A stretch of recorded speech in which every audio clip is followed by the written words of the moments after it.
I need you hentai. You always been in my life for me. Sometimes I like to think I can sing. Like I do that thing in the shower where I hold the back scrubby brush, and that's what I call it, and pretend it's a microphone. I even take the liberty to sing my own rendition of songs made famous by other less talented artists.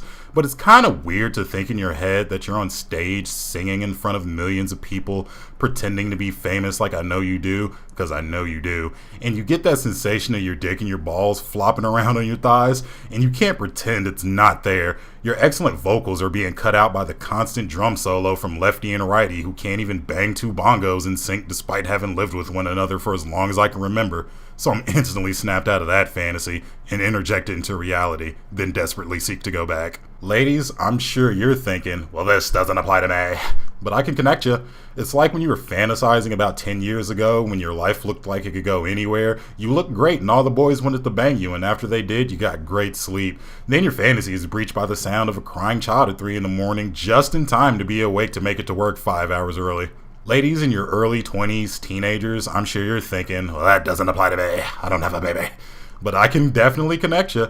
It's like when you were fantasizing about 10 years ago when your life looked like it could go anywhere. You looked great and Jared Fogle wanted to bang you, and after he did, you got great sleep. Then your fantasy is breached by the sound of your mother screaming at you, ruining her future at 3 in the morning, just in time to be 3 hours early for school.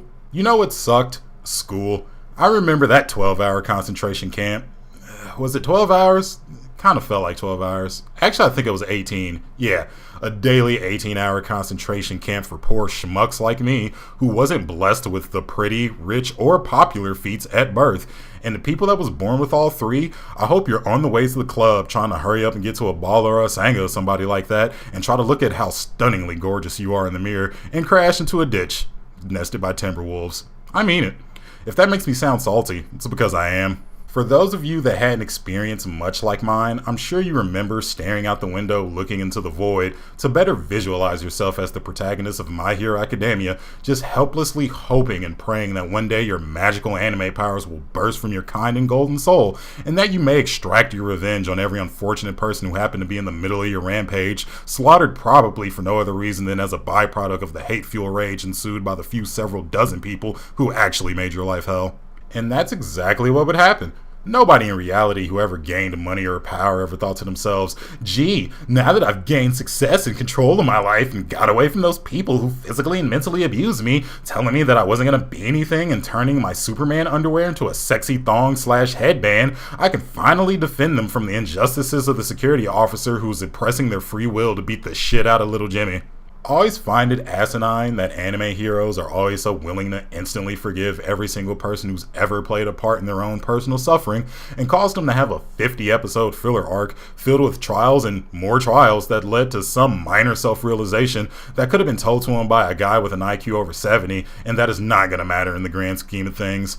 Nah, those people are assholes. They do not deserve pity or service of any kind. That's why a real person in the real world wouldn't think twice about unleashing their new discovery of the ability to do a Kamehameha upon the homes of everyone who's ever said a mean thing about them. This is why it's bad to be an asshole, because it's kind of like being a zombie. People with a weaker mental fortitude only in turn become assholes themselves after being exposed. And trust me, I know, I sound like an asshole, and that's exactly because I am. It's too late for me. I fucked up when I was young and choosing the flock of people I chose to be around, but I think you can do better. I believe in you. This is why sometimes not everybody deserves or should have their dreams become a reality. That's why I always get a little upset at the thought of this universal agreement that the key to happiness in life is to always make your dreams come true, no matter how big or small. Sometimes the outcome of people's dreams becoming a reality is the brutal, restless torture and suffering of another person's reality. I mean, look at Elliot Rodger. In an attempt to make his dreams and fantasies come true, 6 people were murdered, 4 of them brutally. If y'all know who Elliot Rodger is, look him up. Fun guy. Too lazy to do that? Here's a better known example. Hitler had an unyielding ambition of creating a body count that'd make Jesus think about coming back for a second flood, and he wanted to rule over the people with an iron dick. Fist. And the crazy son of a bitch produced an effort that someone diagnosed with a dream-shattering disease known as chronic laziness, something that I know everything about, can't even dream of. It's important to keep your dreams at least a little tethered to reality. You shouldn't dream big if your thoughts aren't. I think in hindsight, Hitler was really trying to do the world a favor. I mean, overpopulation is an issue. I can't even spin in a full 360-degree circle without at least seeing somebody forcing me to breathe the same air as them, which I feel is a personal attack on me, because I want absolutely zero in common with the brainless morons who doesn't know how to count or read and proceeds to bring a full grocery cart to the 10 items or less register. And I honestly would have been 100% behind him with my cute little armband and those stylish Dookie Brown uniforms, if only he had spread his net a little further beyond only killing lawyers, company CEOs, and the comedy writers behind Family Guy. All I'm saying is sometimes it's not the best idea for someone's dreams to come true. That dream might involve you spending a night in a shower, one that doesn't have water in it.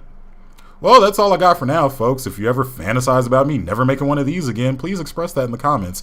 If you enjoyed the video, please like and subscribe, and I'll catch you guys later.